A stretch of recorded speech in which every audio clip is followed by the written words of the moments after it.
Dear student, welcome to your channel physics the knowledge of nature. Unique series में एक नया topic को लेकर हम आगे बढ़ेंगे। देखिए, लास्ट जो यूनिक सीरीज का टॉपिक था उस जैसा ही टॉपिक इसमें भी है। देखिए, हमने वहां पर इलेक्ट्रिक फील्ड, ग्रेविटेशनल फील्ड और मैग्नेटिक फील्ड का ग्राफ हमने डिस्टेंस के साथ देखा था, लेकिन वहां पे हमने जो ऑब्जेक्ट लिए थे, ओके, तो यहाँ पे हमको नॉन कंडक्टिंग शेल था, यहाँ पे भी एक शेल था जिसका मास m लिया था और यहाँ पे पाइप था। अब देखिए, इसके बजाय यहाँ पे अब ये सॉलिड जो है नॉन कंडक्टिंग स्फीयर है, ये जो है नॉन कंडक्टिंग सॉलिड स्फीयर है। तो पहले हॉलो वाले थे, अब कैसे सॉलिड है, तो ये कंडक्टिंग नहीं है, लेकिन क्लैरिटी रखिए, ओके, ये नॉन कंडक्टिंग सॉलिड स्फीयर है। अगर कंडक्टिंग लेंगे तो पहले जैसा ही रहेगा, okay. So anyway, non conducting solid sphere, ये एक चार्ज स्फीयर है जिसपे चार्ज Q है। तो इसकी वजह से r डिस्टेंस पर, r डिस्टेंस इनसाइड भी हो सकता है, सरफेस पर भी ले सकते हैं या आउटसाइड भी ले सकते हैं, तो कितनी इलेक्ट्रिक फील्ड आएगी। इसी तरह से यहाँ पे हमने एक सॉलिड जो है ना मास ले रखा है, स्फेरिकल मास, जिसका मास m है, ओके।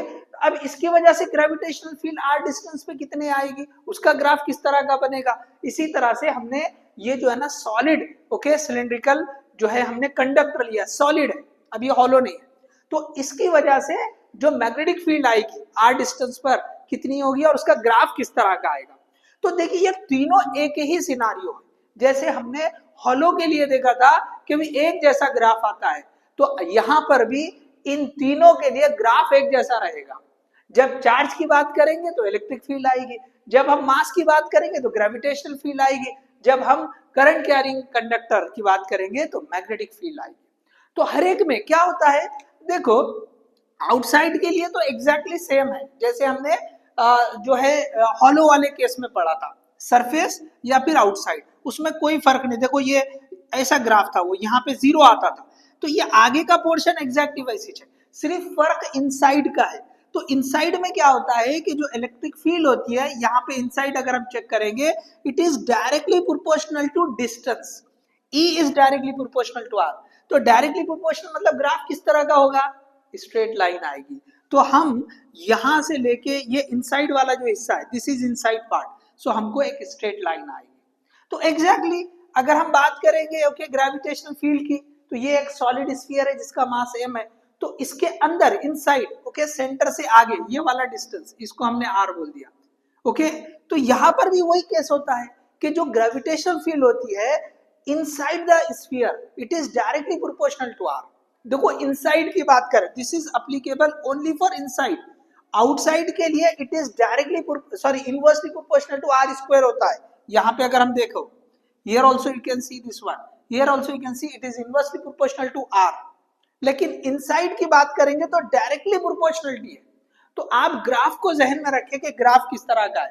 तो यहाँ पे मैग्नेटिक फील्ड, ग्रेविटेशनल फील्ड, और ये जो कंडक्टर है, अब ये जो है ना, ये सॉलिड कंडक्टर है, तो ये सब में से, ओके, यहाँ पे करंट अगर हम बताएं तो ये हर हिस्से में से करंट जाएगा। पहले सिर्फ सरफेस में से जा रहा था, तो ये सब जगह से करंट जाएगा। तो अब अगर हमने कम हिस्सा लिया, क्रॉस सेक्शन कम लिया, इनसाइड अगर देख रहे हैं, तो यहां पर भी वही सिचुएशन आती है, inside the conductor magnetic field is directly proportional to distance. लेकिन अगर आउटसाइड देखेंगे तो इनवर्सली प्रोपोर्शनल हो जाता है। तो यहां पे आपको सेम कंसेप्ट तीन जगह पे यूज हो रहा है। तो ये भी आप जो है ना PYQ में देख सकते हैं, कभी क्वेश्चन इसके लिए पूछा हुआ रहेगा, कभी इसके लिए रहेगा या कभी इसके लिए रहेगा। तो अगर आपने एक समझ लिया ठीक से, इलेक्ट्रिक फील्ड के लिए समझ लिया, तो ग्रेविटेशनल फील्ड के लिए भी वैसी ग्राफ है और मैग्नेटिक फील्ड के लिए भी ग्राफ वैसा ही है। तो यहाँ पे अगर हमने solid non conducting charge sphere ले लिया, या सॉलिड मास ले लिया स्फेरिकल, या हमने जो है सॉलिड सिलिंड्रिकल कंडक्टर ले लिया, तो इनकी वजह से जो फील्ड आएगी वर्सेस डिस्टेंस, उनका ग्राफ इस तरह का ही रहेगा। तीनों में सेम है, इनसाइड के लिए डायरेक्टली प्रोपोर्शनल, आउटसाइड के लिए इनवर्सली प्रोपोर्शनल। सो ये जो है आज का जो यूनिक सीरीज का कंसेप्ट था कि आप electric field, magnetic field, gravitational field, सबका एक जैसा केस बन रहा है। तो इसीलिए हमने बोला कि ये यूनिक सीरीज, अगर आपने ये यूनिक सीरीज के 10-12 जो भी हम जो लेक्चर रहेंगे सीरीज में, अगर ये करेंगे तो कहीं ना कहीं आपको जो है ना डेफिनेटली नीट में इसका या जेई में आपको इसका फायदा मिलेगा। ओके अगर आपने हो सकता है ये चैप्टर नहीं पढ़ा हो या ये चैप्टर नहीं पढ़ा हो, लेकिन जब आपने ये यूनिक सीरीज का लेक्चर, आपने छोटा सा ये वीडियो 10 मिनट के अंदर का 5 से 10 मिनट का वीडियो है, उसमें अगर आपने ये देख रखा है तो आपके जहन में रहेगा कि हाँ इलेक्ट्रिक फील्ड जैसी ग्राफ ग्रेविटेशन का भी आता है और मैग्नेटिक का भी आता है.